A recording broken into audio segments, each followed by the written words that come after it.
tahun 2022, rakyat Indonesia mendapat kejutan dari pemerintah.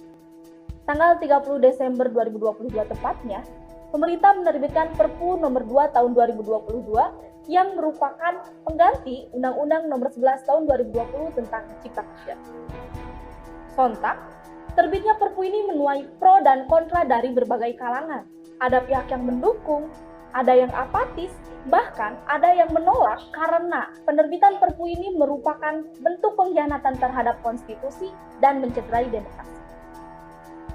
Lantas, apa yang menyebabkan pemerintah menerbitkan Perpu tentang Cipta Kerja ini? Pemerintah beralasan adanya suatu hal yang dianggap mendesak dalam mengantisipasi dinamika global, baik secara ekonomi maupun geopolitik. Perpu ini juga dapat dijadikan sebagai suatu kepastian hukum yang diharapkan dapat membantu para pelaku usaha dalam menghadapi tantangan global. Namun, di balik itu semua, Perpu ini juga dipandang sebagai bentuk pengkhianatan terhadap konstitusi.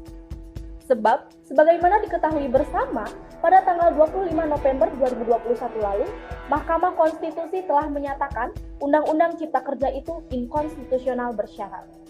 Pemerintah lalu diberi waktu paling lama 2 tahun sejak keputusan ditetapkan untuk memperbaikinya. Alih-alih memperbaiki, pemerintah justru mengambil jalan pintas dengan menerbitkan Perpu tentang Cipta Kerja.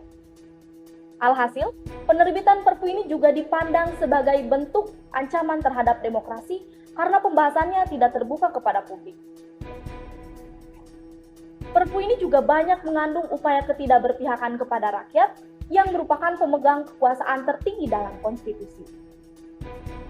Beberapa analisa menyebutkan, Perpu ini dapat menimbulkan masalah baru, seperti pasar tenaga kerja terlalu fleksibel, politik upah murah, sampai ancaman terhadap lingkungan hidup. Jika Perpu ini tidak memihak rakyat, maka jangankan menjadi suatu kepastian hukum bagi para pelaku usaha dalam menghadapi tantangan global, untuk memastikan rakyatnya memperoleh pekerjaan saja rasanya mustahil. Lalu, bagaimana kita selaku rakyat Indonesia perlu menyikapi hal tersebut? Hidup mahasiswa, hidup rakyat Indonesia. FE juara, Aufklärung bergerak berdampak.